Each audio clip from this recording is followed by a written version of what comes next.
Good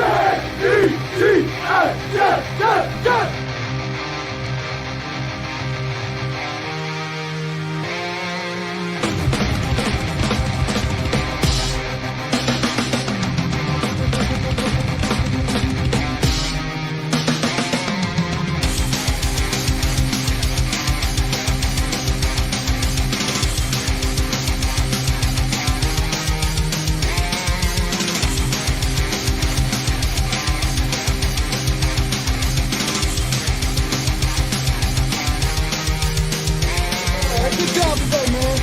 One at a time, and we'll get the job done. Y'all know what to say. On three. 1, 2, 3. And the home of the Jets.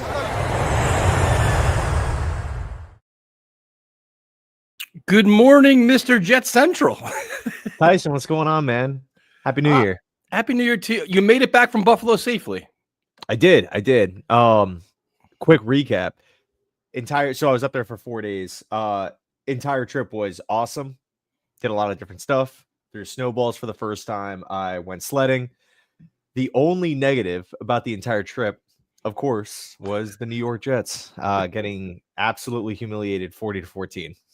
Now, how did you? Well, I texted you. I'm like, I hope you left the game early. Did you stay for the full game? I did. So I went with my girlfriend, my brother, and my girlfriend's family, which are all, diehard Bills fans. So no, I had to endure it. But I will say this, man, I'm a big fan of Tyrod Taylor. So it was cool to see him actually out there getting some opportunities. And in my opinion, I not saying he's top 10 quarterback. I understand he went up against backups, but he looked fast. He looked decisive. He was putting the ball in play. He got a couple of TDs. I mean, he did more than Rodgers in 2 drives than Aaron did in the entire game. So don't get me started. Don't even get me started. But we got first of all, I'm glad you had a good time. I was like, man, at least the weather held out. I think the rain stopped, right? Like the weather was decent. It wasn't super cold there.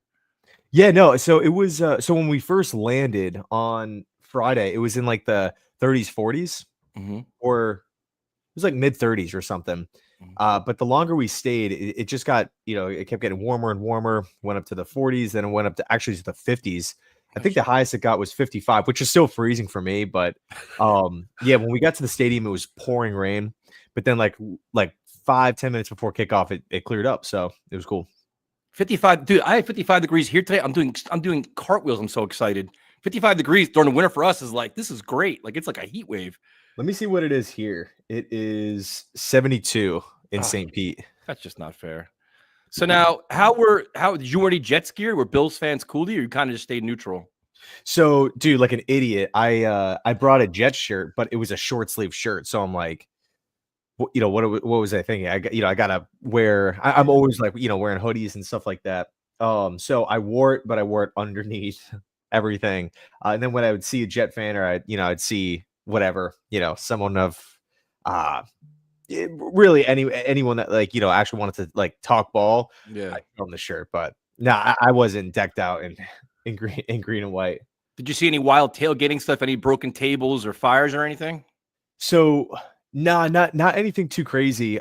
We actually tried to get into the Bills practice facility. So I don't know what the Jets situation is like. I know their practice facility isn't park. Yeah, it's not near the state. I don't even know how far it is. Actually, I know the Giants, the indoor facility is right in the parking lot, or so it's right near the stadium. But I know with Jacksonville, every time I go up to watch Jags Jets, you can go into the Jaguars practice facility, throw footballs around, walk around midfield, run routes, do whatever you want. And so I guess people were saying that we can do that, but they had a Play 60 event. So they locked it down. But anyway, we pulled in and we were across this, literally half, a full circle away from, or a half circle away from the facility. So that with the pouring rain, kind of walking fast and stuff like that. Yeah. And we got over there and they said, oh no, you can't do it. So then went back and ended up finding our seats. But no, it was cool.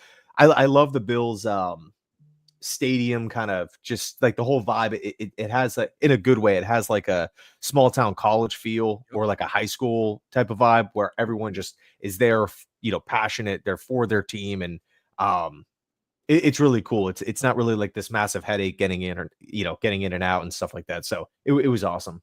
No, I've been there I think 3 or 4 times now, and I've always had a blast. The Bills fans are fun. We party before, we party after. Great vibe. Energy in the stadium is crazy. But then you watch the Jets lose, and you're like, when will this season end? And I think this was probably the most embarrassing game of the season, if we're being honest. Where, right? I mean, it has to be. They quit from top to bottom. The third quarter, fourth quarter, they quit. Aaron Rodgers, everybody, defense, they all quit. They mailed it in, and it showed. The crazy 16 penalties, 120 yards. I mean, this is as bad as it gets in a lost season. Man, of course, whatever. I went to the game. I'm frustrated. I get it, 100%. But honestly, man, this was one of the worst games that I can remember in a long time, not just this season. I mean, when you factor everything in, you're factoring in the Jeff Ulbrich press conference, you're factoring in how the Jets, my God, they bring a boombox out before the game. Then the picture emerges of Josh Allen just looking at him like, dude, these guys are what are these guys doing, man? Idiots. And what's wild too is when the game first started out, it looked 50-50. The Jets were driving down the field. They got to the red zone a couple times. They were able to run the ball. It was only 12-0. I actually said it to my brother while I was there. I'm like, because the Jets ended up getting the ball back when it was 12 zip. And I'm like, dude, honestly, man, if the Jets go down and score here, I think it was right before, not right before halftime, but in that late portion of the second quarter. I'm like, dude, they're down 1 TD. This could be a really good game, a really close matchup in the second half. But then I felt that's kind of when the floodgates open. After that second Aaron Rodgers pick, where I think it was Benford over the middle of the field, which was just horrible. And then the Rodgers late hit, but that was to me, the dam opened. The Jets quit after that. Just completely embarrassing. I mean, you got all the post game press conferences, all these different guys, Sauce Gardner, everyone talking about it. We have players pointing their fingers at their own teammates, which is just a constant with this Jets team. Just excuse after excuse. It is just completely embarrassing. It's a me first losing culture, and it's just disgraceful. No, this I always say every week, it's rock bottom. I think this is literally rock bottom, where now you have people that I respect DJ Reed. DJ Reed's probably one of Joe Douglas's best free agent signings, and he's been a good player, good Jet throughout his career here until this year. We struggled. He's frustrated. I'm sure the losing's piling on. He knows he's not getting a new contract year. I'm sure he wants to get out of here anyway. He's saying, you know what, I want to be a free agent. I can't wait to get out of here. So how bad this culture in this locker room is. Sauce Gardner's comments are concerning, where it's about effort, where it just shows you this culture is bad. There's dysfunction. There's losing. And it just shows you the monumental effort you've got to clean up here to get this team back on track. And the other thing, too, is a big topic here is just Aaron Rodgers, where, going into the game, I've been getting attacked left and right. Got to run it back. Best chance to win. Best chance to that, this and that. I'm like, I don't have to run back anything. Now, we could all agree that the general manager, head coach make that decision, as they should. They say what goes, like Aaron Rodgers. But for me, dude, I'm ready to move on. When you look at the culture problem and things and all this continuity and stability, when you're changing the head coach, you're changing the coordinator, you're changing the quarterback coach, I have no problem changing the quarterback as well. And we saw a glimpse of Tyrod. I know what he did and who he played against, third string, fourth string, whatever else. If you're looking for the bridge guy and whatever else and continuity, Tyrod's got continuity with these teammates. He knows these guys. So if you want to make him the guy next year and bring competition, I have no problem with that. For me personally, my Aaron Rodgers experience is over. I don't care about 500 touchdowns. I don't care about 1,000 yards for Devontae Adams. I generally don't care anymore. It's just we've got to start fresh here. New regime, new culture, new leadership, new attitude, new mindset. And I think he's part of it now. He has to be part that leaves. Well, I agree with you, man. I do. I think it's this culture, or I guess maybe lack thereof, is just so bad. And I don't want to sound over dramatic, but it's every facet, every facet you have questions about: mental toughness, game planning, clock management, penalties. Are they getting better throughout the week? What are they doing throughout the week? Teammates pointing the finger at one another. And the list goes on. You could talk, and then you could, talk about the scheme, adjustments, halftime adjustments, offseason roster moves. It's just ridiculous. And personally, I know this is not popular. I want a full rebuild, like start over. Yeah, but I'm but I agree with you. fine. But it's not really it's a full rebuild in terms of a principle of we need a whole new structure, a whole new hierarchy, a whole new power, like leadership. You need all of it. But a rebuild doesn't mean you're guaranteed to lose next year. A rebuild means if you go from 4 wins to 8 wins, what that's called is progress and cleaning up all the areas you have problems in. You have a decent offensive line that needs some help. You got to rebuild a defensive line. But to me, it's like the lack of coaching and leadership is so huge here that if you add that to the building next year, you're going to get instant dividends where guys that may not be maximizing their potential now will be doing that. That's my honest opinion. Like you have guys here that are not playing to their potential whatsoever. So that could change. And just cleaning up from 16 penalties to 5 makes a big difference. All the hidden yards, having accountability. If you know you screw up, you're going to get benched. That makes a big difference. Making sure you're on the meetings on time, on practice at time, going to practice. Like all these different things changes so much, man. But I'm with you. It's a rebuild in theory where you're starting over a lot of places, especially at quarterback. But I'm not mailing in next year. I'm just saying I want to see competitive quality football where your team is disciplined, physical, and well coached. That's a smart team.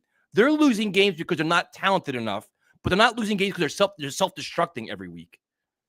1,000%, man. I mean, I think people hear the term "we got to rebuild" as in like. Or like there is this notion out there that it's almost like, hey, if we're rebuilding, we're gonna lose. Right. I don't think that's the case. I want to see this team actually fight on Sundays. I don't want to see them quit. I want to see a physical team. That is something that is, well, really a tough team, both physically and mentally. That is something that the Jets are just terrible at. Yep. Mental toughness. You could talk about the kicking situation all year. You could talk about again, Jeff Ulbrich trying to handle adversity. You could talk about Aaron Rodgers missing throws and 4-minute, 2-minute drives. Do the Jets ever make plays before halftime? Like impactful plays. Of course, can bring up like the Aaron Rodgers stats. Oh, good TD to INT ratio. He's throwing for a lot of yards, this and that. But when it actually matters, it's the results aren't there. It's the classic personal foul. It's the false start. It's the delay of game. It's wasting a timeout when we don't need to.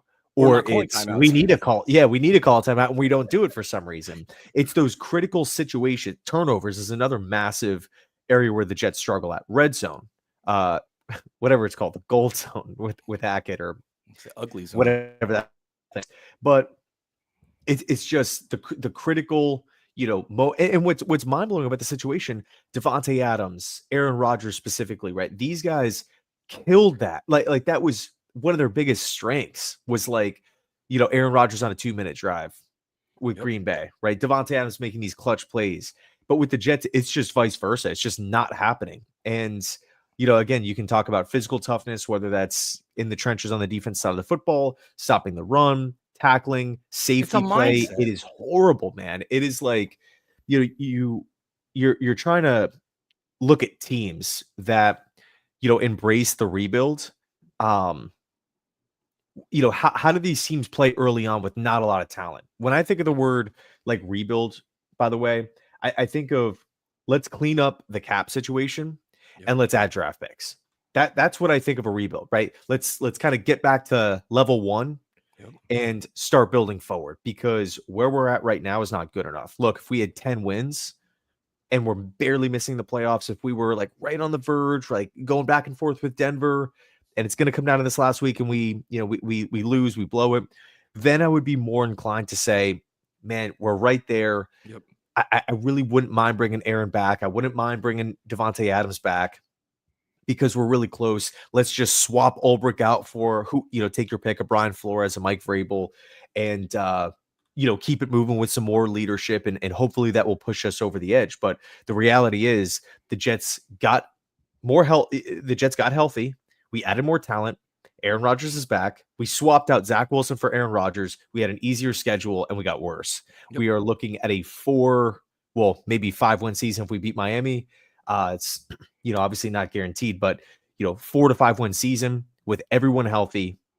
And it is like next season, are the Chargers going to get worse? Are the Chiefs going to get worse? Are the Ravens or the Bills or the Steelers or the Broncos? And you got to factor in all these other teams that are bad this season, but you got to imagine that they're going to be getting like if Antonio Pierce gets fired and they bring in Vrabel and they draft a quarterback up at the top of the draft, like, is it fair to assume that they can win 2, 3, 4 more games? Could Jacksonville turn it around if they, bring in a competent head coach and get healthy, right? Yeah. Does Houston bounce back? Like, there's a lot of question marks here. I just don't. And then also, like, with Rodgers coming back, you could factor that into the cap down the road, like in 2026 and stuff like that. To me, it just feels like, if we bring everyone back, I guess maybe theoretically, with more names on paper, we would have like a better chance to win. But I think like the proof is in the pudding. But that's but that's the thing that pisses me off, though. And that's very well said. Everything you said, I completely agree with. That's like, well, our best chance to win next year. Win what? 8 games? Yeah. To me, it's like you're delaying the inevitable. You took a 2-year swing on Aaron Rodgers, and we all talked about it. You're either going to hit big or lose big. Well, guess what? We lost big. Now you own your mistakes and you fix your mistakes. You don't run it back next year to add on more cap problems and all these other problems to sell your soul for 8 or 9 wins. It's not a Super Bowl caliber team. It's just not. So I'm ready to move on. The thing I want, the most important thing is every team you mentioned that said, you know what, they're not going to get worse next year. You know why? They're well coached. They're well prepared. Yep. They make the most out of the talent on their roster. Year in and year out, Ravens are going to be good. Steelers are going to be good. Your Bills are going to be good. Yes, they have the quarterback, but they can lose pieces, stay consistent. Look at the Broncos taking off with Bo Nix. These teams are prepared week in and week out, and you know what you're getting. They're credible and they're respected. The Jets aren't either one of those. So you have to find a guy that brings that to the building. Until you find that, and honestly, it doesn't matter who the quarterback is. So, like, to me, and everybody keeps dumping on Tyrod gets hurt, this and that. Listen, he is a guy that can manage a game and keep you. You want to bring in Justin Fields? Hey, Justin Fields and Cliff Kingsbury. See what happens. But you got to figure it out. But to me, Aaron Rodgers is just not part of the equation anymore. He's not. We have to turn the page and find out who our next leader of the team is going to be, who the next face of the franchise is going to be, and develop your mindset and your physicality and your culture. And it starts with the head coach. The head coach has got to set the tone, dude. He has to, because right now you have Sauce Gardner saying, you know what? My teammates are quitting. DJ Reed wants out. You figure your young nucleus, Garrett Wilson, questioning if he even wants to be here. You need a guy that comes in and says, listen, I've been there, done that. I know this sucks. My program works because I've done it before. And that's why when you look at the guys that are being mentioned right now, Vrabel is available. Now, some people may like Vrabel, may not like Vrabel. Right now, to me, he's one of the best candidates out there. Whether he comes to the Jets or not, we don't know. But he's the kind of guy, hard-nosed, physical, won't take no nonsense from the media, will take no nonsense from his players. And, dude, it's credibility. Boom. All right. We've got a head coach that we know we have to respect now because he's won football games. He's won Super Bowls as a player. Like, you know what you're getting out of him. And that pays huge dividends. Year one, that may only meant 7 wins. That's more than this year. But you know what? We're making progress. You see a legitimate blueprint. Like, all right, I see our path to actually be a legitimate winning team for 4 to 5 to 6 years, not a 1-year Band-Aid. Yeah, man. I think really, to kind of go back to your point about the whole Aaron Rodgers thing, I think there needs to be a separation of names and the reality. And the reality right now is that the Jets are a 4-win team with Aaron Rodgers, Devontae Adams, Garrett Wilson, Breece Hall, Sauce Gardner, Hassan Reddick, Quinnen Williams, Quincy Williams, all of these, DJ Reed, all of Michael Carter, all these guys, all this talent, names on paper. The Jets have spent millions upon millions of dollars assembling this roster, right? They have first-round pick after first-round pick, whether they drafted them or not. You could talk about like guys like CJ Mosley, Javon Kinlaw, right? Ex-first-round picks. Like, what we're seeing right now is a 4-win team. 4-win team with a lot of questions. You can bring up a team like Detroit, right? When they first hired Dan Campbell, losing a bunch of games, right? But they weren't getting blown out. They were close. They were competitive. They were rolling out late round picks because the team just didn't have a ton of talent. And there was a lot of questions. Man, fire this guy. I think it was Colin Cowherd that said or that compared Dan Campbell to like Fred Flintstone. Just rude stuff like that. It was being talked about all the time. And the Lions, they kind of looked deeper. They looked between the lines and they're like, hey man, these players are bought in. Yeah, we don't have, the top end talent. We haven't had enough time to stockpile free agents, stockpile draft picks, to really build out this roster. But man, the guys really love Campbell. They're playing hard for him. We're in these games. They're coming down to the end. And the talent discrepancy is massive between the Lions and the opponents. And that to me is a sign of good coaching. 100%. Right. That is what I want to see. I want to see a team that just doesn't give up. I want to see that physical toughness. I want to see the mental toughness, right? The aspects of the sport of football, calling timeouts, right? We can go down the list of all in-game adjustments, all these different things, penalties, getting better throughout the year, right? Trending upwards. Every team kind of, goes ups and, there's ups and downs. But if there's a steady, like over time, macro perspective, a steady trend of going up, that is a sign of good coaching. Like look at the Buffalo Bills. They lose Diggs, they lose Poyer, they lose Hyde. They're losing, of course, starters, but they're also losing veterans and guys with playoff experience, mentally strong individuals, mentally strong players. Yep. Totally fine. Look, it's their system, it's their culture, it's their organization, it's the way they're set up. You have a firm program in place, a winning culture that guys know, like you come in, what the expectation is. You better work your ass off or you're not going to be here anymore. You better produce, you're not going to be here anymore. The Jets don't have that. They've been complacent for years. So the Vrabel conversation is interesting because everybody's saying, why would he come here and not Vegas with Brady? There's rumors about Ohio State. There's rumors about all kinds of things. And to me, it's like, we can't worry about everybody else. Yes, the Jets can be used as leverage. That's very true. But for me, it's like, if you identify a guy that meets all your criteria, you do whatever it takes to get him. If that means overpaying him, don't care, not my money. You're an NFL owner, make it happen. Now the question comes, do you have to, seriously, I don't care, but if Woody Johnson got to pay $10 million a year, not my problem, boss. You're the owner, not me. Pay it. It's not against the cap.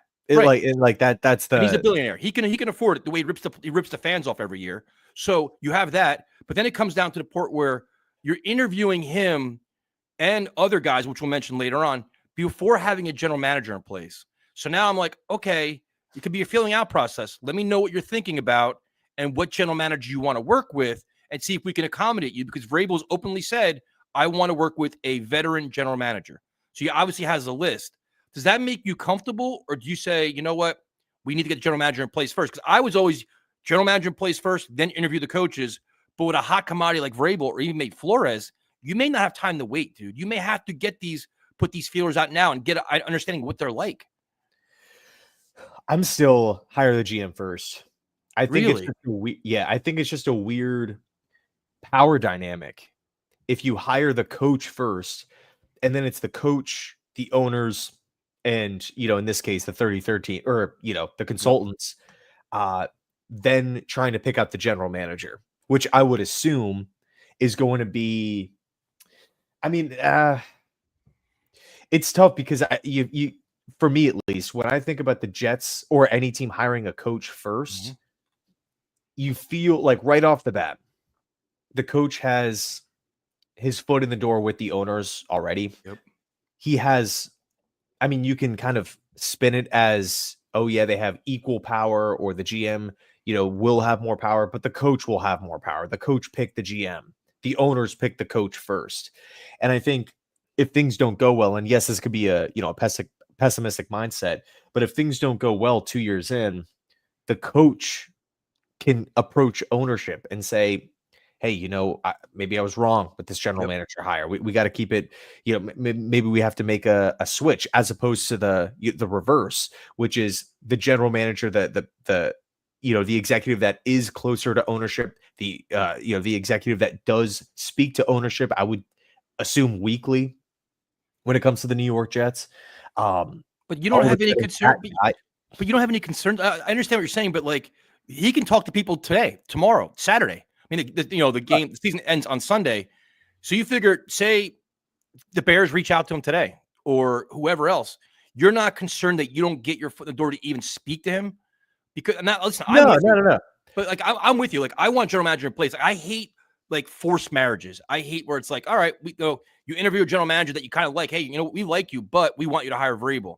I hate that kind of stuff because it never seems to work out. It's always like, at some point, the finger pointing starts. Well, I didn't want this guy. I didn't want that guy. I get it, but like, are you worried about our timeline has you missing out on Vrabel because we don't have the general manager in place? Well, I think one thing that is important to say is that Mike Vrabel, he's the top, like, think of a free agency class, right? Mhm. He's the top free agent.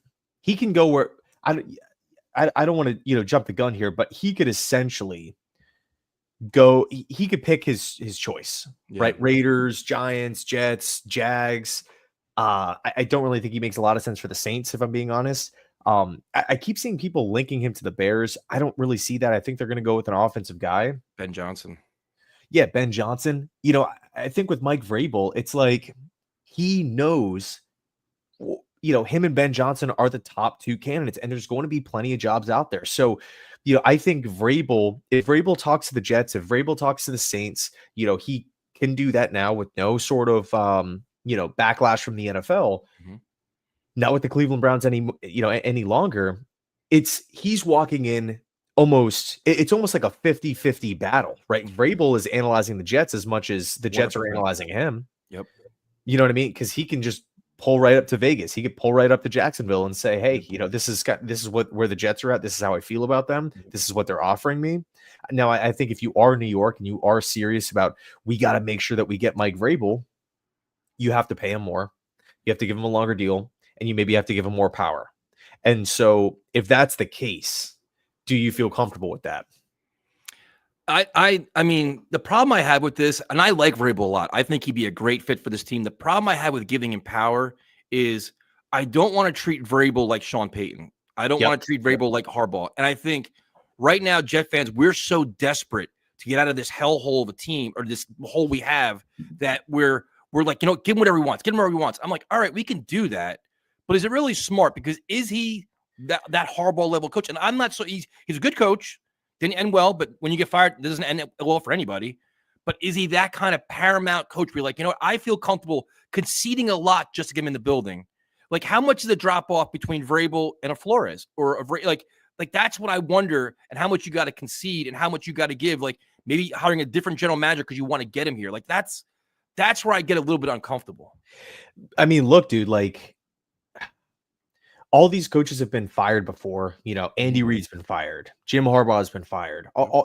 There's been coaches that have been fired that, of course, bounce back and have great success.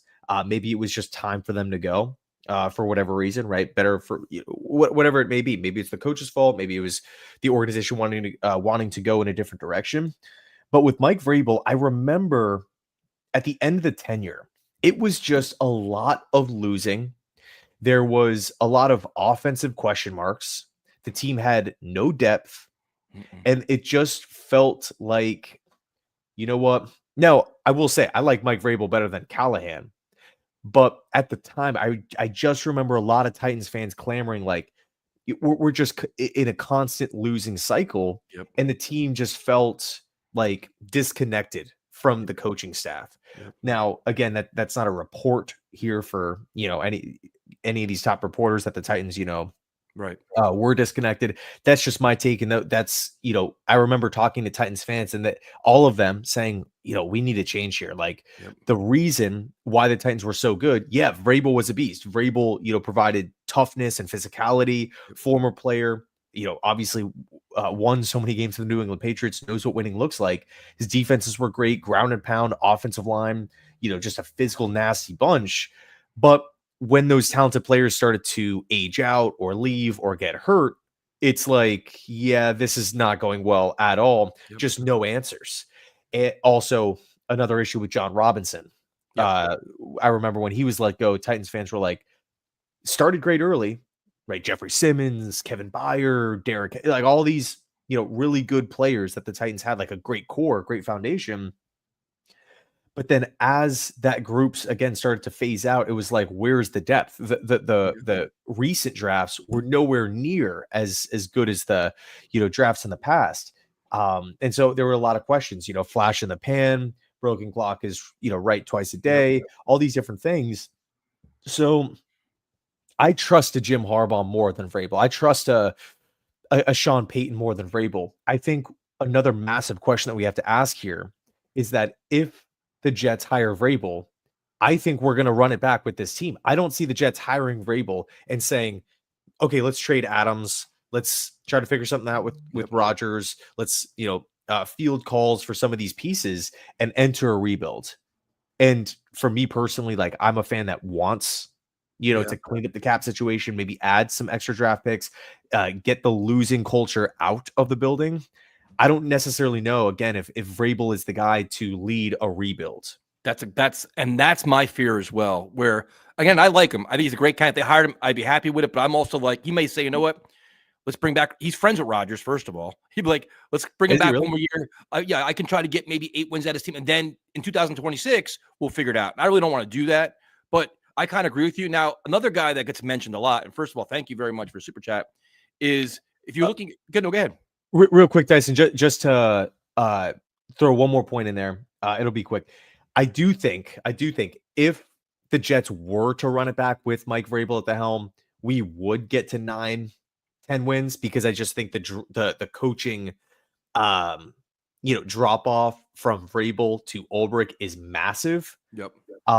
So I did want to throw that out there. I'm not saying, if the Jets hire Vrabel and we run it back, it's 5 wins next season. I think the coaching will be there.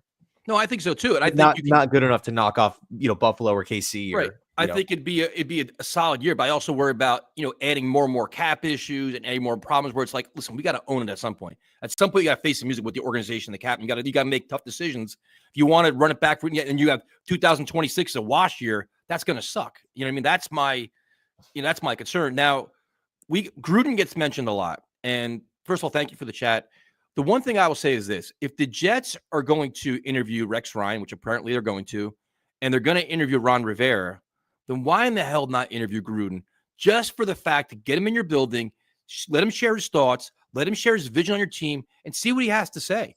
You may actually learn something from him. Now, I understand he's been around a little while, how it fell apart with Mayock and the personnel decisions, all this stuff. The guy is still a reputable, quality head coach that is a culture changer. Whether you want to believe that or not, I honestly believe he would change a culture pretty quickly, actually. So what is your take on Gruden, at least having been considered? Well, the Jets should consider him. The Jets should consider everybody. Like, any sort of realistic option, the Jets should talk to him. And now is the perfect time because he's out there. Yep. And I don't want to, wait a week. Season ends. And let's just say whatever, the Vikings get bounced in the first round. Mike Vrabel's out, not Vrabel. Flores is out there. Mm-hmm. Take your pick on all these different guys that the Jets can interview. And now we're interviewing Jon Gruden. Well, we had literal weeks to interview Gruden when he was not with a team. Yeah. I think obviously he's going to bring structure. I think he, offensive mind, has a background in working and developing quarterbacks. Head coach before. I think one interesting point too about Gruden, no one gets as many head coaching cracks as if Gruden were to get a job.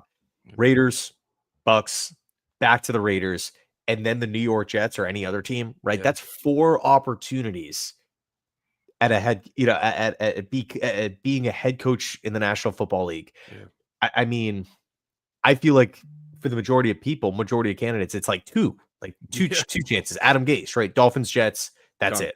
Yep. Rex Ryan. Yeah, Rex Ryan, Jets, Bills, done. So, some guys are just one. Yep. Marvin Lewis is not being talked about at all. And he was with the Bengals for a really, really long time. So, man, to get up to 4 head coaching opportunities, like, that is huge. I don't think Gruden would take that lightly. I think he would, take it seriously and really, because if it doesn't work out with the Jets, he's done. Yep. He's completely done. And I think it's an interesting, it doesn't hurt the Jets to bring Jon Gruden in for an interview and just see what he brings to the table. How do you feel about the Jets roster? How do you feel about the future moving forward? How do you feel about, this GM compared to, a Dimitrov compared to a Riddick, all these different things. Analyze the roster from top to bottom, get his thoughts about the upcoming draft class. Like, there's so many different areas of need, weaknesses, right? Vision, path moving forward. There's, in my opinion, right, say that takes place tomorrow on New Year's Day. Jets interview Jon Gruden. Are we worse off? Nope. No, we just gathered more data, gather more information, have another name on the list. If it goes well, great. Bring him in for a second interview.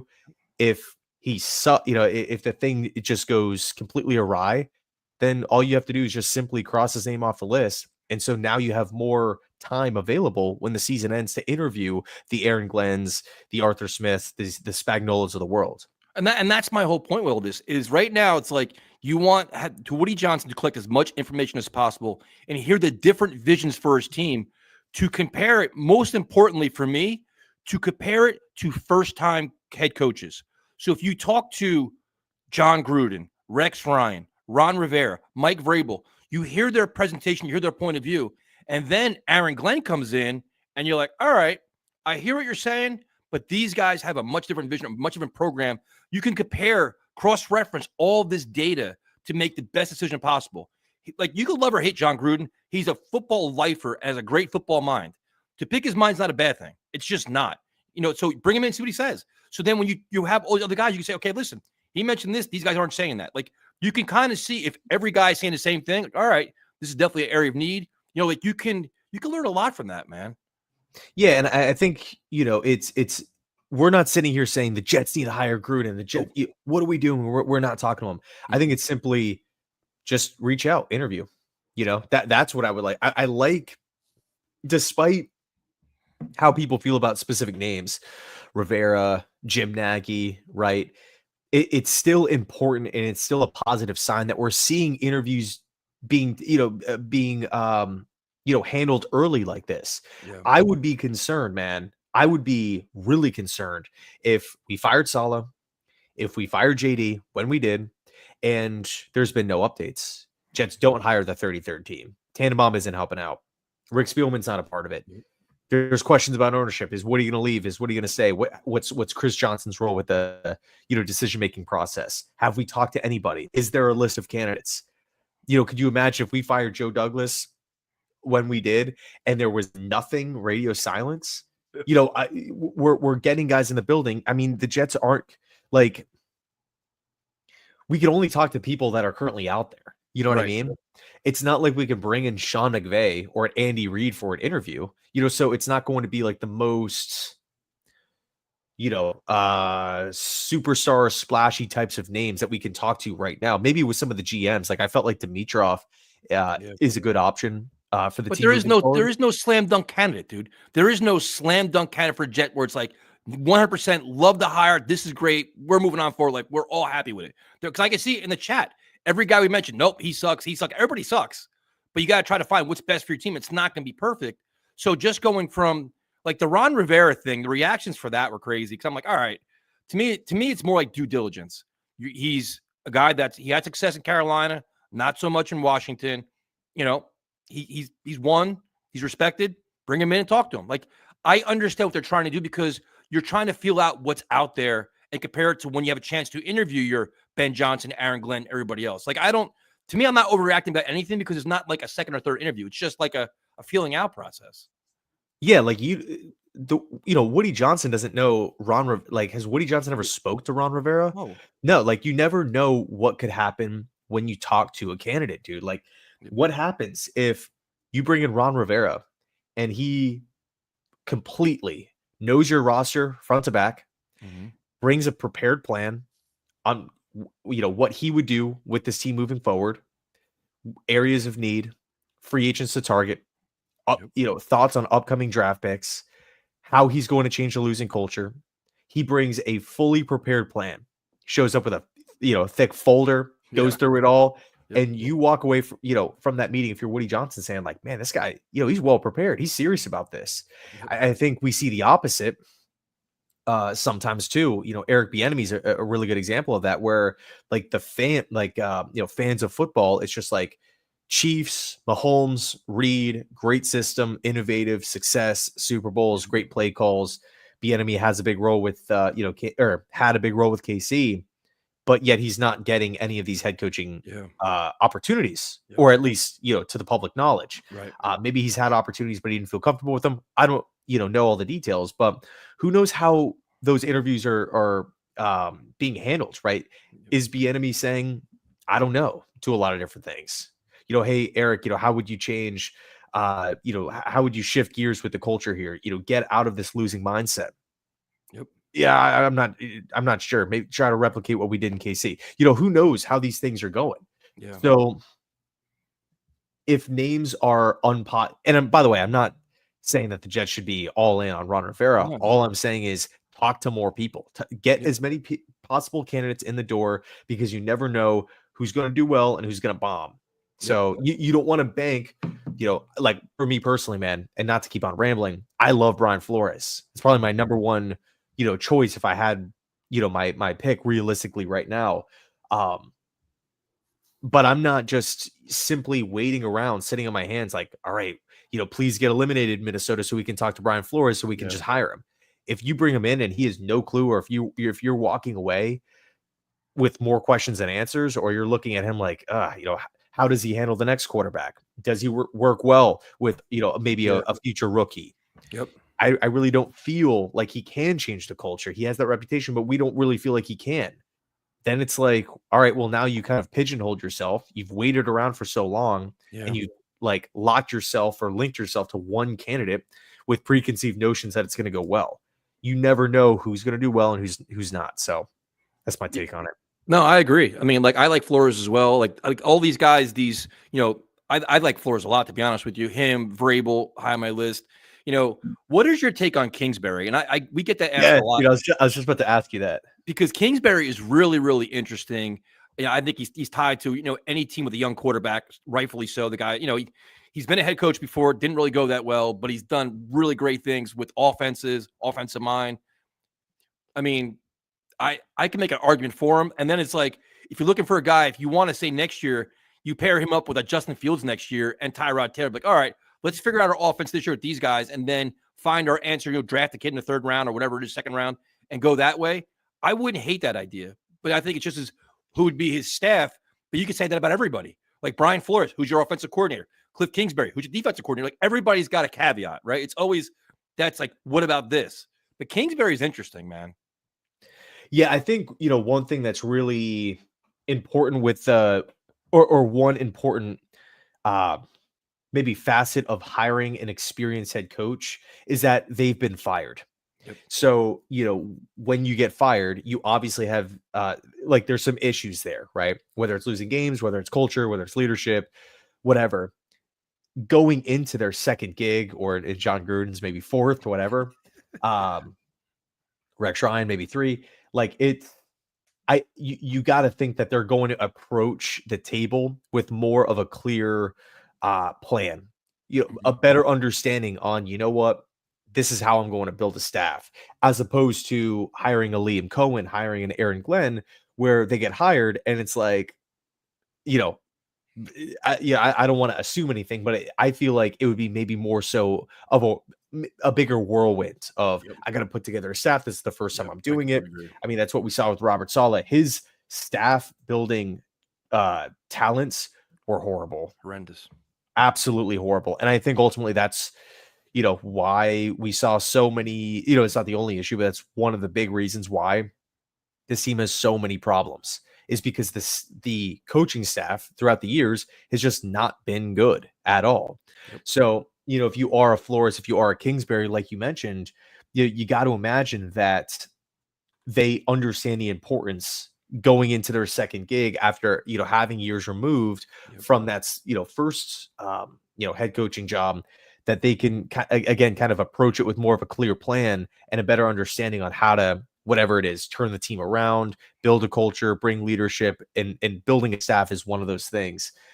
You're never going to, you throw out any name, Sean McVay. Well, he's going to need a top end DC.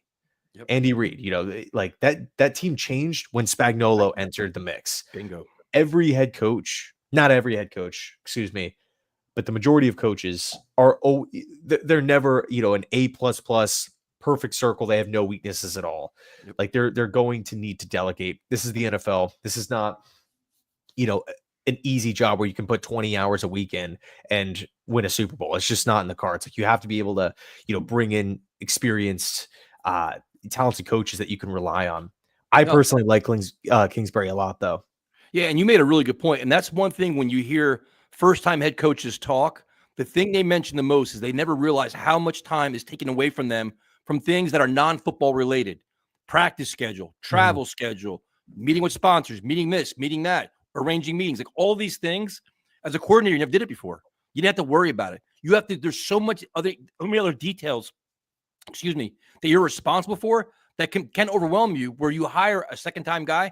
They already know about this. They're not going to get overwhelmed by that. They know how to handle it. They have a plan for everything. They're moving forward at a faster pace than a first-time head coach. Now, going back to the quarterback spot real quick, and we've getting this a lot lately, is if you move on from Aaron Rodgers, which I want to, no problem with it whatsoever. I have no problem with Tyrod Taylor being the bridge next year. With the Sam Darnold having an amazing year in the Vikings, which I'm happy for him, 1,000%. It's awesome to see how the team is rallied around him. He's winning games, playing great football. To me, the Vikings would be crazy to let him go after all the winnings, all the productivity he's had there. Would you consider, as the Jets, saying, you know what, we have Tyrod, you trade for J.J. McCarthy, that's not pressured to play next year. He can still recover from his injury, get used to everything, get acclimated to the NFL again, and have him as a guy for your future?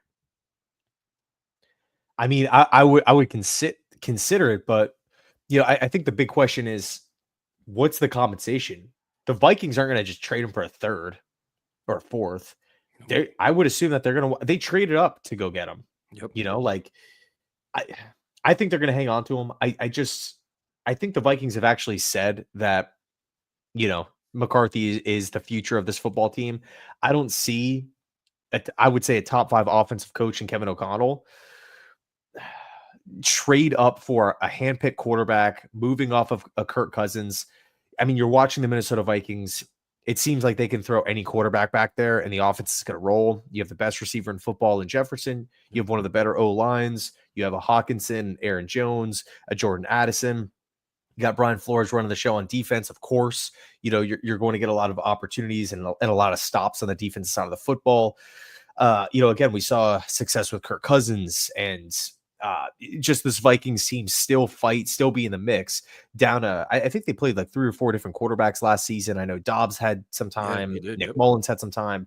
And again, McCarthy is the handpicked guy from KOC. Yep. So after one season of Sam Darnold with a great roster, a great foundation, a great system, is O'Connell willing to just part ways with his handpicked guy for like 1 first-round pick? I don't know. Yeah. Which would be a top 10 pick, which I don't know how I would feel about that, to be honest with you, man. And who knows? Maybe McCarthy's a beast. Maybe one day he's a top 3 quarterback, but there's unknowns about him. Yep. So, I remember thinking back on it. Like, I like Bo Nix more. I like Daniels. I like Drake May a lot. McCarthy was the one guy out of this class that I was a little shaky on. Me too. And I just don't know, is there going to be a quarterback development plan in place for McCarthy? It's not like he's practicing. Nope. You know what I mean? So he's essentially a rookie with some experience of the West Coast system in Minnesota. Like, that's what the Jets are going to be getting. So I don't know, man. And by the way, who knows where the Jets finish in the draft? There's a chance that they could get the 2nd pick.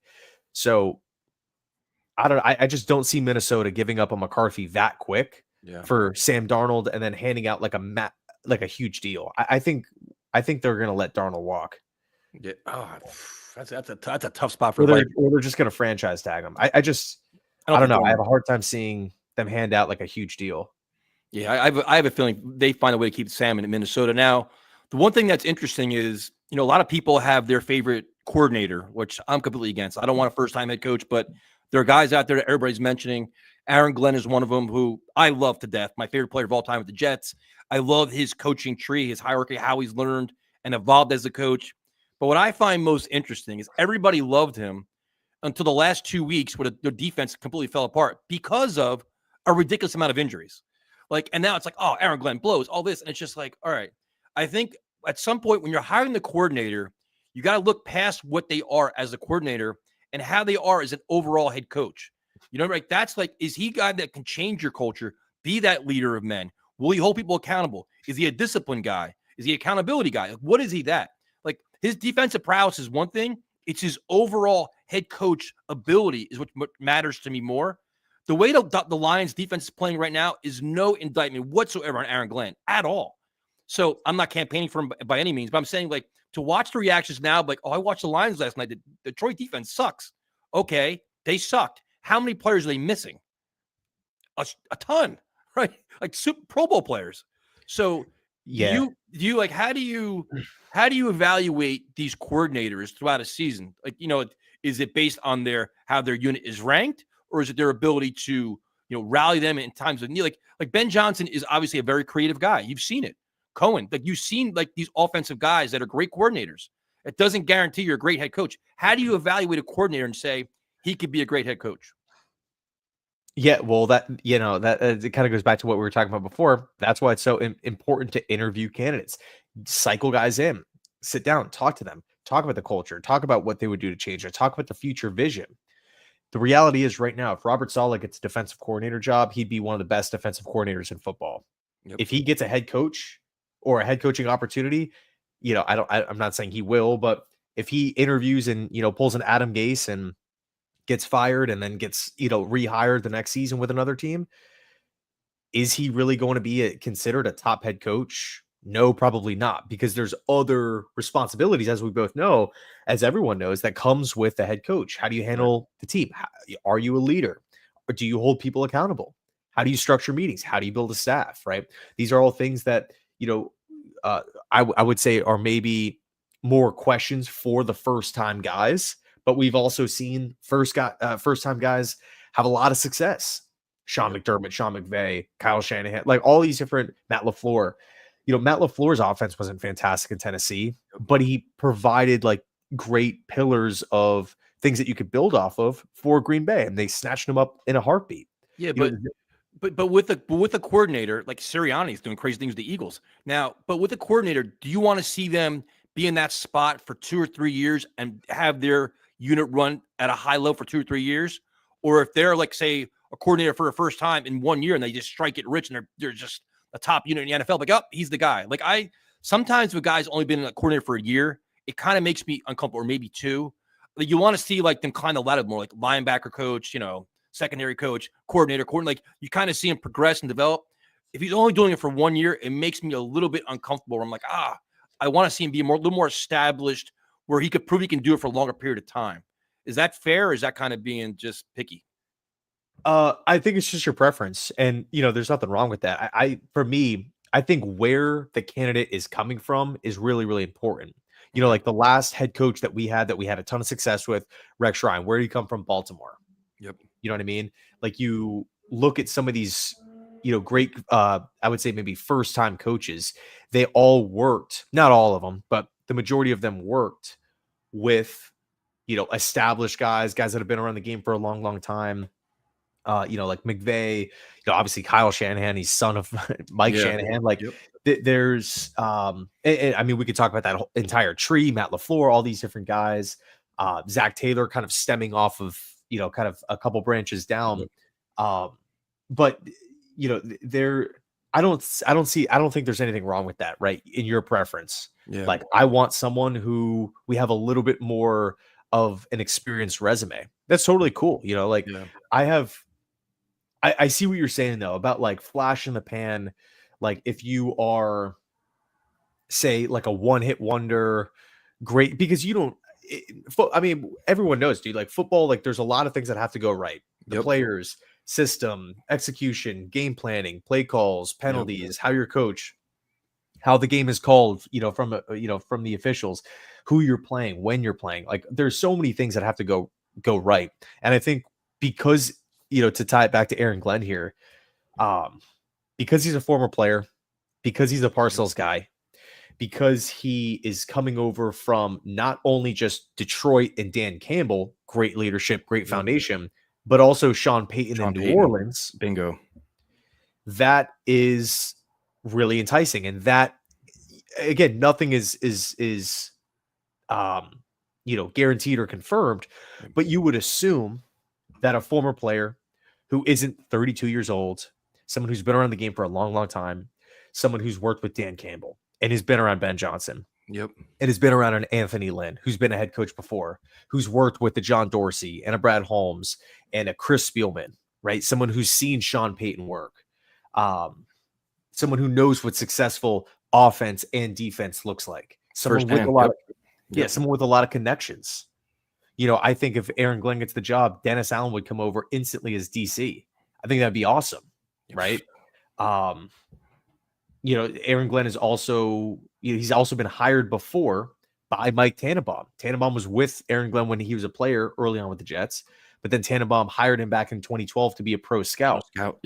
So there's familiarity there. I think, you know, if you're looking at that body of work, all those things that we just talked about, right? And you compare that to, you know, maybe another younger coach. Your guy. Let's compare him to your guy, Cohen. Yeah, well, from that aspect, Aaron Glenn's resume just looks a lot more impressive as opposed to Liam Cohen, who is younger. I don't believe he played in the NFL. Yes, he comes over from the Sean McVay coaching tree.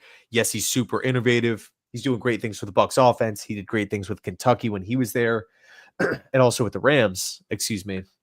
But as far as just pure resume, you know, if the Jets interview Glenn on Monday, they interview Cohen on Tuesday, I would assume, again, nothing's guaranteed. Like, I mean, I assumed when Saleh was hired that he was going to be like the ultimate hype guy, like the players coach, kind of that Rex Ryan type of, you know, like let's go eat a snack type of thing, like that type of energy. And that wasn't the case at all. Like Saleh completely changed. He did like a 180. And then when people started talking about it, he like tried to like force it back and like get like hyped up on the sidelines and in press. It was just weird. It's just like, it just didn't seem genuine whatsoever. But again, if Glenn and Cohen are being talked to, especially back to back, I would assume that Glenn has more leadership qualities, or I would maybe trust in Aaron Glenn to build a culture, build that discipline, set a standard, dude. We don't have a standard with this Jets team right now. Michael Clemens doing that dive, and then Jeff Ulbrich almost like hyping him up in the press conference, talking about his motor. It's just like, if Clemens did that on the Steelers and Mike Tomlin, or Harbaugh with the Ravens, completely different answer from the head coach. Completely. He had been cut a year ago. Yeah. So, you know, I think it really comes down to the candidate, and it comes down to the interviews. Yeah, I completely agree with you. It comes down to how they interview, what their plan is, what their vision is, what their staff is, who they want to bring along with them. It's really important. Now, the last guy, I say them for last on purpose because his name is just making me annoyed daily. And it's the whole Rex Ryan thing. And I appreciate Rex Ryan for what he did with the Jets. He had 2 great years. After that, it kind of went downhill. He took a win-now team. He won with it. It kind of fell apart for a variety of reasons. He's been actively campaigning for the job. He's going to get an interview. Fine. I think you give him an interview because, A, you pick his mind. Never a bad thing. B, as a courtesy, because he's actually begging for it. Fine. To me, he's not a candidate that I can take seriously. I just can't, because you're trying to get away from the dog and pony show. You're trying to get away from the laughing stock in the NFL. You're trying to get away from all these unnecessary headlines and all this drama and all this thing. Yes, we love his passion. Yes, we love his pride. He loves being all this stuff. That's great. You know what I also love? I love to win, and I want to clean up my mess and clean up the locker room and bring a whole nother level of discipline and just, I don't know, what mindset to this team that I don't think Rex can bring. I think Rex, maybe last year with a win-now team, maybe in a better fit. But when you're trying to change a lot of things and go in a different direction, for me, Rex is not that guy. And I think it's further exemplified when nobody else is going to interview him this year. He's not getting interviews anywhere else. He's only getting interviewed at the Jets. They may say, you know what? As a defensive coordinator, I think the Cowboys interviewed him last year or something like that for a DC job. But that's it. It's a cool story. It's getting headlines. I love him for what he did. For me, his time has passed, dude. And I recognize that he can learn. He can have another plan. He can learn from his mistakes, all this other stuff. What he brings to the table in terms of his presence and his personality, everything else, is just something I don't think we need. That's my personal opinion. Yeah, I mean, the reality is too, it's not like it's not like we have 8 head coaching openings and there's 2 qualified candidates. Right. You know what I mean? We've talked about Kingsbury. We've talked about Flores. We've talked about Vrabel, Spagnuolo, Glenn, Cohen, all these different guys, right? Jets interviewed Rivera. Like it's I think it would be different if it was just Ben Johnson, Vrabel, and 7 teams need a head coach. Then it's like, all right, I could actually see like the Rex thing happen. I actually think Rex would do a really good job with helping the Jets search for a head coach, because he knows how to work with Woody. He knows the media. He's won and has done that before. I don't know if Rex would go down that route, and I'm not saying make him president of football operations, but I am saying I do think, like, if news comes out today that the Jets hire Rex as a consultant to sit down with Spielman, Tannenbaum, Woody, and Chris Johnson to help search for the next Jets head coach and have Rex ask questions, he can find out who's legit and who's not quickly. 100%. I think that is the ideal role. Again, I want the Jets to rebuild. I don't want them to trade more draft picks, take on more money, and all these different things for a season next year, right? Where we're trying to run it back with Rodgers. I just don't want that approach. And so if that is my vision, and again, just my opinion, I'm not saying I'm right. That's just what I would do if I was in charge. I could be completely dead wrong, and the Jets can win the Super Bowl next season with Rodgers. Who knows? But if that's my vision, Rex to me is not someone who I would necessarily trust to go down the rebuild route. Completely. I need you to, help draft players. Well, those drafts towards the end, Milner, Copels, all these different guys, it just felt like the development wasn't there, especially on the offensive side of the football. Some of the positives, though, obviously he loves the Jets. I do think he would do a really, really good job of building a staff. He has tons of connections. I think, obviously you can always make the argument of learning from your mistakes and being removed from football, but but now the same thing with Rex Ryan. I love how you explain that. I completely agree with everything you said. He could be a part of the, help find the solutions, but not be the actual solution. I agree with that with Rex, but I also agree exactly like Tannenbaum, dude.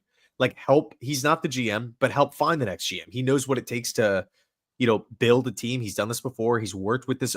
Everyone wants to, talk about how bad of an owner Woody Johnson is, how hard it is to work with him. All right, we'll go, bring in guys that have worked with them and have had success to help find the next guy. That's kind of my take on it. I completely agree. It's a great story, fun guy, wrong guy at the wrong time for the Jets. But another guy I have in a similar role, kind of similar, is Pete Carroll. Now, I love Pete Carroll. I think he's established. He's accomplished it all in college, in the pros, had a great run to Seahawks. To me, as a head coach, not a good fit. Where to me, I'd like to see him is football operations, a general manager, like a front office kind of deal. Or if he wants to be a consultant for the Jets, I know he's with the Seahawks doing, but like that to me, it's like where he's at now. I think he'd be a culture changer in the front office side like that. To me, I'm not so sure I want him on the sidelines for the next couple of years with the fear that whatever he does in 2 years, he may be gone. And then you're not having your head coach for the next 5, 6, 7, 8 years. What did you take on Pete Carroll?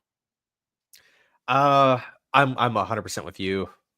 President knows what it takes to build a team. One thing I always respected about Pete Carroll was ability to develop players. You felt like, all right, if the Seahawks have 4 needs, right, at like specific positions, all they need is one draft and they'll fill them all, and they could go, draft rookies in the 4th, 5th, and 6th round. And they're all starters and effective. I think Pete Carroll does a really good job of, of course, backing players. I think, Carroll is someone who, he's just been around the game for such a long time. And it's rare to see guys, get head coaching opportunities before in the past, have some success, someone go to college, have success, someone to come back to the NFL, have success. Not saying that, Pete Carroll won a Super Bowl, with the Jets or anything like that, his first go around, but someone with a lot of experience, a lot of ties, a lot of connections, has his specific way of doing things. But I just feel like it's 72 or 73. Yeah, he's up there. Yeah, 73. I think. It might be. I just have a hard time seeing him just again move across the country to take on a Jets job. Who knows? Maybe it happens. I know we got the report of him being interested in Chicago, but Chicago has a lot of things already figured out. They know who their quarterback is going to be. They know all these different things. You just kind of feel like it was the coaches holding the team back. 100%. Eberflus and all these different guys, Waldron. But with so if you're a coach and you have confidence in yourself, you could look at them and say, man, what the hell are they doing? This team has a lot of talent. I can push them over the edge. Yeah, no, I completely agree. I think it's all these names keep getting fired out, and I think once the season ends on Sunday, it's gonna be more names. We're gonna get names we probably didn't expect. Do you see any surprise firings that can make a coach available to us that's not one we're thinking about now? Mike McDaniel. Really? You think he gets fired? If the Jets beat Miami and they finish once again with a late season, crumble, with the play, bro, if Miami wins and Denver loses, Miami's in. Right. So, I mean, and you could argue the Chiefs, that Chiefs Denver game, it's even if the Chiefs roll out, Wentz or whoever, like their backups, because they already have the 1 seed clinch, it's not a guarantee that Denver just walks all over Kansas City and gets in. Like KC, like they're still going to go out there and try to win that football game. So if Miami goes out there and loses to the Jets, the 4-win Jets, who just got humiliated against Buffalo, another division rival, everyone's talking about, can they play in the cold? Mike McDaniel, always has these kind of late season collapses. And I know that the Dolphins kind of started behind the 8 ball with the Tua injury, but I don't know. I feel like Ross is a bit impatient. He fired Flores after a above 500 year. Yeah. It kind of felt like they were starting to turn the corner with Flores. And granted, there was, obviously more stuff happening behind the scenes, but I don't know. The Dolphins are a team that, man, they just cycle through a lot of different coaches. And if they fall short again, I just don't. I all I'm saying is I could see it. And again, this is just to try to answer your question. I think Stefanski, Sam, I have a hard time seeing Mike Brown fire Zach Taylor after one down year, after all the success. I mean, how many chances did he give Marvin Lewis? You know what I mean? Like with all the disappointments in the playoffs. Tomlin staying, Harbaugh staying. Mike McCarthy, I think, is staying. Let me get your thoughts on McCarthy. How do you feel about that? Man, he wins. He does win. I think he probably clean up a lot of things. If you're looking at a resume of NFL winning, and he does a lot of winning, man, but they fall apart in the playoffs, but the Jets never make the playoffs. So it's like, all right. It's like, would you be happy winning 10, 11 games every year and falling short in the playoffs? I don't know. I mean, he could serve a purpose here. I don't like him necessarily. Is that because you want to bring back Rodgers or just have him be part of your rebuild? No, Rodgers, we kind of are on the same side of the fence with Rodgers, me and you. Right. I'm not looking at the next head coach on like who can work with Rodgers. I'm kind of beyond, like, past that point. Yeah, because you thought for a while everybody thought the game passed by Mike McCarthy, right? Then he changed coordinators, and now the offense is high flying. The Cowboys' offense is scoring. The defense was good, and the defense fell apart this year. They got killed by injuries and whatever else, but they were one of the best teams of football. But when the playoffs start, they get the doors blown off. Like, they got embarrassed last year. So it's like, all right, is he a good guy to turn your program around, get you back in place to get ready to win, and then find your guy to get you over the top? He's kind of like the rebuild guy to find your winning guy. Like, how would you? He could be considered that maybe to help turn your stuff around. So I think McCarthy's staying, but I got to be honest, man. I think McCarthy is an interesting option if the Jets rebuild, because I think McCarthy is an adult. He's not flustered by the position. He's not going to be in this whirlwind mode. Oh my God, I have to build a staff. I have to, answer to the media. One thing that McCarthy does really, really well is building a staff. Like Fassel at special teams. Kellen Moore, he did a really good job with last season. Dan Quinn, former head coach, boom, instantly bring him onto the staff. Mike McCarthy knows how to delegate. He knows how to deal with a big market. Obviously Green Bay, like local media and stuff is one thing, but Green Bay as a brand is massive. Dallas as a brand is massive. He knows how to work with maybe a meddling owner. An impatient, big name owner that wants to be involved, that wants to do things. McCarthy has experience working with someone like that. Now, of course, you can push back and say, if things don't go well, McCarthy's like, yeah, I'm not going down that route again. Yep. But the counter argument to that is, will McCarthy ever get another chance if he's fired in Dallas? And if the Jets are, offering him a lot of money, a bigger contract, and maybe more power, excuse me, I think McCarthy could consider it. And he was a candidate here last time. He was a top candidate here last time when they were interviewing him. Well, I don't necessarily was he like actually considered a top candidate? Mm-hmm. Like, did the Jets actually view Mike McCarthy as a realistic option? I thought so. And they chose Gase. Mm-hmm. I thought so. It's interesting. I felt like it wasn't serious. I felt like McCarthy. I don't want to compare it to Vrabel because we don't really know Vrabel's situation, but I kind of looked at it like McCarthy knew he could go to a lot of different areas or a lot of different teams, and it's like, let me just talk to the Jets and see what they have to offer. Yeah, I thought he wanted the job, and I think he started reading the tea leaves and was like, you know what, I gotta pivot and go elsewhere with it. I think he wanted. I think they wanted him. If something happened towards the end, whether there was the smear campaign locally where people were like, oh, you can't hire McCarthy, can't do this, can't do that. A lot of things went into that facet. It got kind of ugly at one point there. Yeah, I think again, McCarthy, he's just someone who I think would just bring stability. And I think, when I'm looking at the Jets where we win one game and the team is freaking out, we got to tell everybody about this win. We're going to win the Super Bowl. We're back. And then, we lose and we're horrible and we're questioning effort. We're questioning coaches. Coaches just feel like there's just no energy or passion there. It's just, hey, we lost. It is what it is. We'll hopefully get them next week. Yeah.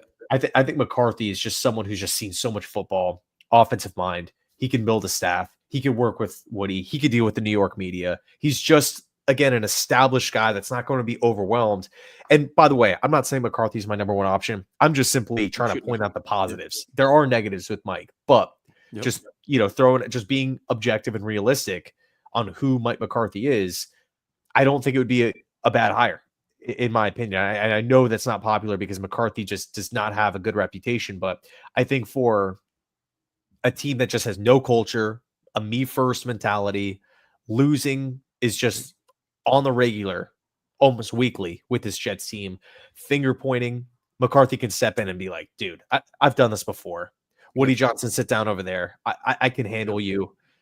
New York media, I can handle you. This is what we're going to do. This is who we're going to be. This is our plan. Maybe we're not going to win a Super Bowl with Mike McCarthy, but if the Jets give him a 5-year deal and say, hey, man, we really want you to install a culture, install just a serious program, I think McCarthy could do that. Now, the comment here is, first of all, thank you. If the Bills don't make the championship game, McDermott might be gone. I completely disagree. I think McDermott's going nowhere, dude. Yeah, because he's a part of the fabric of the Bills at this point. Yeah, well, yeah. I mean, so I think whenever you're talking about firing a coach, you have to ask the question: who are we going to hire that's better? And I would take McDermott over Vrabel. I would take, take your pick on it. I would take McDermott over McCarthy. I would take him over Flores. He's just established. He knows the team. The team plays hard for him. But I do see what you're saying though with the constant coming in second place. Yep. Now you mentioned McDaniel before. If McDaniel became available, would he be on the top of your list as a head coaching candidate? He'd get interviewed. I would interview him for sure. I'd interview him quickly. But where would you rank him though? Is McCarthy available? Yeah, say they're both available. I would have McCarthy over McDaniel. So if McCarthy's not available, so you have say you have Vrabel, Flores, McDaniel, how would you rank them? Flores 1, Vrabel 2, McCarthy or McDaniel. All the mix are getting to me. McDaniel beneath both of those guys. Again, I think he would do a lot of good. I think he would provide a lot of. I think the whole Dolphins can't play in the cold thing has nothing to do with McDaniel. Right. I think that's a play. McDaniel, isn't out there trying to catch passes and stuff. You know what I mean? I mean, maybe he could do a better job of preparing them to play in cold games. But I think that's just a Dolphins problem. It's freaking hot down in Miami right now. It's hot. So, which, you could argue is a great home field advantage. I mean, how many times do we see the Patriots go down to Miami and just blow games? Yep. In big critical late December games, and they lose in Miami because of the humidity and the heat. Problem is the Dolphins never have the 1 seed. Yep. And I think with McDaniel, it's a bit of a roller coaster ride. 4-game win streak, 5-game losing streak. Then you go on another win streak. It's just it is a bit up and down for me. But if the Jets hired Mike McDaniel, I wouldn't say, great, we just screwed ourselves for the next 5 years. Yeah. No, I agree. I think that'd be an interesting job that became available. The Miami job came available. The guys lining up for that job with that talent, that'd be really interesting. Now, we saw a couple of mentions about Stefanski, which I don't think Stefanski is going to go anywhere. I have a feeling he stays there. But I mean, yeah, he's dealt with a lot with Cleveland, man. He's dealt with bona fide chaos there and has had success. The Deshaun Watson thing completely screwed him because Deshaun Watson's just terrible. Great defense. Yeah. They have an offense that can do things, but Watson's just not a capable quarterback anymore. And they're stuck with him for a couple more years. Yeah, I appreciate that, bro. And by the way, I know we're doing this earlier. Typically, we do these streams Tuesday nights at around 7, 8 o'clock. So personally, I know this is on Tyson's channel, but personally, I appreciate everyone hanging out here. I know not everyone has off from work, so it does mean a lot. But yeah, dude, Mike McDaniel, I think Stefanski is going to stay. I think the Browns, Haslam, how many coaches have they gone through in our lifetime, or maybe not life, but last 15, 20 years. Yep. Tons, bro. Yep. Tons. Free Jackson, Mike, they went through a ton, dude. Mike Pettin, all these different guys, right? Mike Pettin, that's a Greg name. Williams was there. Yeah. Greg Williams was there as the interim. I think they know what they got to be self-aware enough to understand that Stefanski is, he's set in his ways. Yes, you can argue kind of an egomaniac. He's not going to, change who he is. Although we did see him give up play calling duties to Ken Dorsey, but it felt very forced, and the Browns were already out of it at that point. Look, if Stefanski gets fired, let's just play the hypothetical. Mm-hmm. Jimmy Haslam wants to move forward with a coach that's going to say, I'm going to build a system around Watson. Stefanski, you're gone. Stefanski's my number one choice. I would take Stefanski over Flores. I would take him over Vrabel. Yeah. Right to number one. No, right to number one. That's interesting. He's definitely up there. He'd definitely be. I mean, I'd probably have him over Flores. I'd probably go Vrabel, Stefanski, then Flores. That's interesting. So you're Vrabel 1, Flores 2. Yeah, I'm Vrabel 1 just because I think his attitude and mindset, I think his hard-nosed approach is exactly what the Jets need right now. The one thing is I'm not sure how long it would last here. I think he'd probably wear out his welcome pretty quickly here. Probably 4 or 5 years would be gone because he's going to rub people the wrong way. He's going to get instant results to clean up the culture, but I don't think it's not sustainable for a long period of time around here. But it's what we need.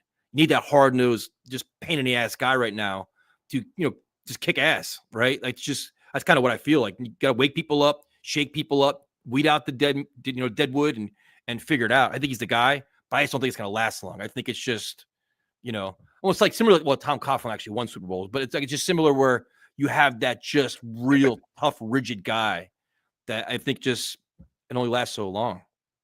So let's well, I know we're streaming, over an hour here. I don't really know what your schedule is looking like, Tyson, but who just like out of the popular names, Glenn, Kingsbury, Arthur Smith, all these different guys, who are the guys that you're just you would give the check, like give the thumbs up to, like you'd green light the hire? And it doesn't necessarily have to be like ranked, like, okay, Vrabel 1, Flores 2, just like, or I guess maybe the better question, who are some of the popular candidates that you do not want outside of Rex? Rex Ryan, no. Arthur Smith, no. Obviously Ron Rivera, no. I mean, I'm really hell bent on not a first time head coach. Why I love Aaron Glenn, don't want him. It's kind of like Vrabel, Gruden, Flores. I'm just sticking to that, man. I got to be consistent. And if somebody pops up, like I saw somebody mention Tomlin, fine. Like I want those legitimate guys. And anything less than that, I'm gonna have concerns. I just knew. Mike Tomlin? Yeah. Because Steeler fans hate him. I'm like, bro, come be a Jet fan for a year. Like you don't know what hate is until you deal with this team. If Mike Tomlin becomes available, he's instantly number one, dude. 1,000%. But it's all those guys. I'm open-minded to Kingsbury. I think Kingsbury has a lot of positives. If you're gonna make the justification that They've learned their lesson from their previous job, and they're only as good as the coordinator they bring with them. So if you say Kingsbury's going to learn that I need a great defensive coordinator, okay, I'm fine with it. Brian Flores learned his lessons, going to have a great offensive coordinator. I'm cool with it. You know what I mean? Like if you're going to assume that they learned their lesson, I think these guys are all capable for the Jets. Like I'm open-minded to it. I just fear that first timer. I just don't. I think this job is too big for him, honestly. You know. Yeah. So I think I'm actually going to do a video on this later. I think Kingsbury is an interesting option because of all of the rumors about Ben Johnson going to the Bears. Yep. I think if that's true, and Ben Johnson gets hired by Chicago, Kingsbury does not make sense for New Orleans. Jacksonville. He does not. Well, yeah, you could. I would say maybe Jacksonville is one of the better options. You could also maybe say Raiders. You know, if they maybe miss out on, it's so funny. Like thinking about it, it's almost like a game of musical chairs. Like which, but it's almost like a inverted musical chairs because I feel like there's like great coaching candidates, more coaching candidates than there are coaching needs, coaching vacancies. So I think that's why I'm kind of like just chilling with this whole Jets coaching search. Of course, it's important. Yeah. But it's not like how it was when we hired Saleh, where it was like you felt like there was like a limited amount of coaches, right? Like the Jags bring in Urban Meyer from Ohio State. Yeah. No one wanted the Eagles jobs. They just like Sirianni was kind of like the only option that was like felt like willing to take it, and he was actually the last guy hired in that cycle. Brandon Staley over to the Chargers. You know, it was just like a weird time. You felt like there were more openings. I mean, think about the media reaction when the Lions hired Dan Campbell. Same cycle. I remember Sirianni too. The reaction to Sirianni with the Eagles in this press conference. Yeah, I mean, I remember like watching, sports media, and it was the two winners were the Jets for Saleh and the Jags for Urban Meyer. Yep. And Dan Campbell and the Lions were clowned. Yep. It's weird. We gotta, let these things play out. Of course, everyone's entitled to their own opinions, but let's not clown teams or look at candidates and say that guy sucks, before we have seen them in a specific role. Because a lot of times, the instant reaction to a lot of hires, it's A+ or F-. Yep. It's you never kind of get that middle ground. Like, hey, let's actually see what happens here. Let's see how this thing kind of marinates as, Well, yeah, I mean, and this is an excellent point because when the Jets hired Saleh and Douglas, they were praised endlessly for it. Like the Jets finally got it right. And then you look at the first thing you look at is how they develop their staff. Like, what's the staff? And I'll never forget making the video on it, dude. I was like, wow, that's a lot of inexperience on this staff. Like, that's a lot of first timers doing this. And like, all right, it's a rebuild. You got to have faith. Like, you have not like kind of blind faith where you want to believe in it. But now I think as Jet fans, we've learned through all these failed tenures that we can see the red flags. Like, all right, we need to have, if you're a young coach, you need that wily veteran on your staff that's got a prominent role that can talk to you. You need a guy on your staff that knows rules management, time management, that can help you in those times of, chaos. Like, what you need now. We've learned it firsthand, literally. So now we can see it and pick it apart. But you're right. You've got to stay open-minded. Like, all right, let's see what this guy is first, because there are no slam dunks this year.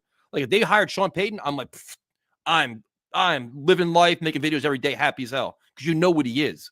A lot of these guys, we have genuinely no idea what they are. We're hoping they've learned their lesson. Kingsbury, Flores, we're hoping Vrabel can continue what he did early on in his career and kind of roll it back and do the same things, because they all got fired for a reason. So you got to figure out, you hope that they've matured or evolved. But it's interesting, man. This is a really interesting cycle where I think the differentiator is probably the owner and the quarterback. Do they want to go with that owner, and who's the quarterback? That's why I think a lot of these coaches are going to decide. Like, what are they working with here? If Woody Johnson agrees to step back a little bit, maybe it opens up. If Woody Johnson's going to pay a ton of money, that's going to help. But the next step is, who's the quarterback? And if you don't have it here, how can we find it to win sooner rather than later? Because I think everybody's rebuild is no longer 5 years. You're going to get a year to clean things up. Year 2, you got to win 8-9 games now. You got to be relevant. You can't keep mailing in seasons, win 5 games, saying, you know what, maybe next year. I think you've got to have a plan to be aggressively winning fairly soon. Really? See, I'm kind of the opposite. I want, not saying I want to lose. I want to win games, obviously. If they come, they come. But I'm more concerned. And it sucks, man, because I thought this is what we were getting with Robert Saleh going from. We're talking about all the same issues with Adam Gase, by the way. 100%. Leadership, losing, all these different things. And Saleh was that guy. Again, players coach, comes over from the Niners, top ranked defense, even though the roster was stacked, early on. And also too, with this whole Aaron Glenn thing, Saleh's first year with the Niners, the defense was horrible. Saleh's first year with the Jets, defense was horrible. It wasn't until he added his pieces that fit his system. So you're looking at an Aaron Glenn defense, and if there are a bunch of injuries and whatnot, that's one thing. But I'm more concerned about creating a culture first. I want leadership. I want a standard first. Then I think once we have those things figured out, last season wasn't perfect for Denver. No. There were questions, or there were people saying that the Broncos should move on from Sean Payton and Russell Wilson. Just get them, both out, or give Sean Payton one more year. I think that's what's really important here. Build the foundation first. Buffalo did it. Get those things, get the important things established in year one. Yep. And then once those things are figured out, things will start to unravel and the wins will come, as opposed to trying to, do whatever it takes, sell your soul, trade picks, sign more big contracts, get more stars, and do everything for Aaron Rodgers for one season. Yeah, it doesn't make any sense. Look, if Rodgers was 31 or 32 or 33, it'd be completely different. But because he's going to be 41 or 42, and also too, we have to ask the question: is Rodgers going to realistically get better with time? Nope. I mean, you could argue, all right, well, he's coming off the Achilles injury. There's more time that's separated, but is he going to get quicker, fast? Like, is the pocket presence going to come back? Is the mobility going to come back? Like, I don't know about, how it looked on TV, but the mobility factor against the Bills, cold, little rainy, it was not there at all, dude. Like, he was just a statue. And granted, like, the Jets were banged up on the offensive line. But yeah, I just want that system in place, not like a offensive or defensive scheme. Is that's not what I'm talking. I'm talking like, this is how we do things. Play like a New York Jet. This is what the Jets culture is. That's exactly. And then we got to find people that fit that, players, coaches, and then when we do, trust that system, and then the wins will come. Similar to the Lions. But I've been saying that for like 2 years now. It's like, I've been to Baltimore a million times to go see games. It's like, when you play the Ravens, you know what you're getting out of them. They're going to be nasty. They're going to be physical. They're going to be very well coached. You know it, no matter who the quarterback is. Even when Huntley came in, they still play good football. You play the Steelers, you know what you're getting. You know with certain teams, the Chiefs, the top level teams, you know what you're getting week in and week out. You may not always win, but you know what to expect. Like, that whole play like a Jet thing was complete. It was BS. There was no play like a Jet, because we know what it was. Like, they need that guy to come in and say, this is what our standard is. The Jets have talked about standards, but never accomplished them or set them. They talked about them. It was all just, hot air. Now you have to have that identity where, as an older fan, I was here when Parcells was here. Things changed like that, man. Like, it literally changed like that. Like, they were instant respect, instant credibility. When they lost, they fought their asses off because they had no choice. It was a team you could be proud of. We haven't been proud of this team in a long time. We've endured so much nonsense. So that has to change. Yeah, and like you talked about Pittsburgh, you talked about Baltimore. Those things in the Chiefs, those things don't just happen. Like, they play like that because there is a standard. Yep. If you're not up to the standard, then you're not playing for those teams. The Steelers are fine letting Le'Veon Bell walk, letting Antonio Brown walk, right? Yep. They can get these guys out. Baltimore just got rid of Deontay Johnson, just not a fit. Yep. We'll be fine. And they continue to mow down opponents year in and year out. So yeah, and that's one thing I've been saying, like, on my channel for years, man. Like, I just want, and by the way, I understand that Baltimore and Pittsburgh aren't winning Buffalo, they're not winning the Super Bowl every year. But it would just be really nice to go into every year saying playoffs or it's a disappointment. Yep. Playoffs or a disappointment. As opposed to every, couple years, like, shooting for it and having to drop all this cash and trade all your picks and everything for like a 1 year spike. You know what I mean? Yeah, and that's no, and Go I'm ahead, sorry to cut you off, but this is a really good point from Afram. It's like right now the Jets are a place where players come to get paid, right? They're going, well, I'm going to go to the Jets. I'm going to make a little extra money, or they're tailing my career, whatever else. When you have teams like these other teams where guys actually want to play for your coach because you know what they're going to get? They're going to be well coached, they're going to be prepared, and they have a chance to win every game year in and year out. That pays huge dividends. Like you wouldn't have these whole Garrett Wilson conversations now, or Sauce or Brees, whatever else, if you know every year you're contending for the AFC East. Like our standard is by the late December, we're a game or two out of the AFC East or winning it. Like that's what you know. That's what we should have every year. Players will want to be here. Then you don't have to sell your soul to Jets tax and all this other nonsense. That all goes away. It literally does. Yeah, dude, Dion Dawkins was on like a podcast months ago, and he was talking about the Jets and just how he hates them, and Michael Clemens, and the reasoning behind it is that not verbatim here, but the point of what he was saying was, some teams play football because they love football, and then there's some teams out there that play football for other reasons. And then the example that he used for the Jets was to take pictures. And he's 100% spot on. And it sucks to say that. It's the truth, dude. We You need can that see to it. change. You can see it when you're a 4-11 team or 4-12, and you're walking out with an effing boombox.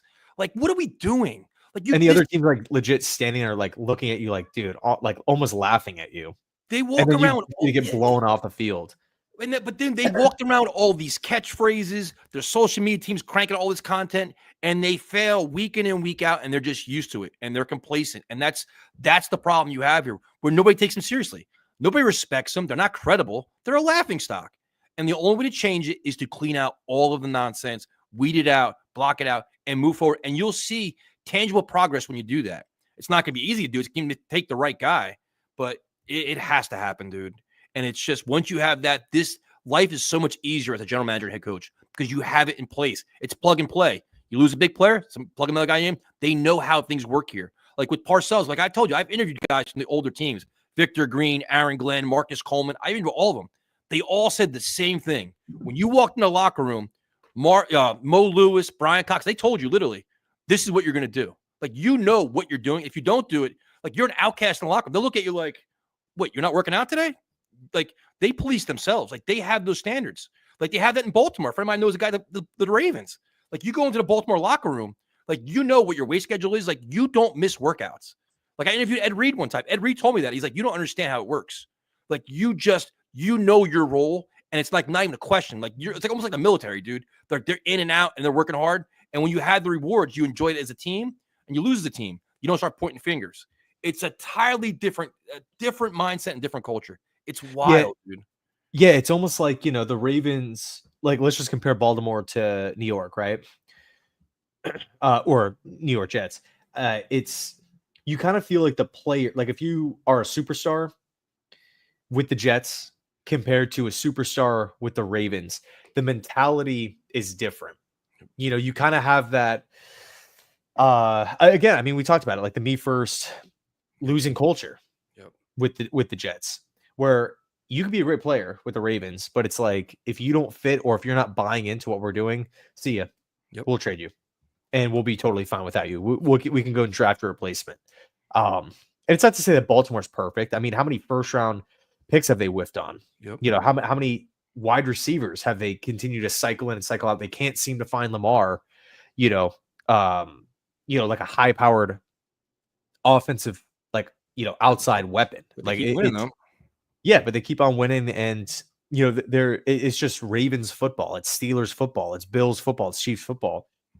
Now it's the Lions football, and I know we keep talking about the Lions, but the Lions are interesting because the Steelers and the Packers and the Ravens, they've always been considered good teams with good owners, or I guess in Green Bay's case, a good ownership structure.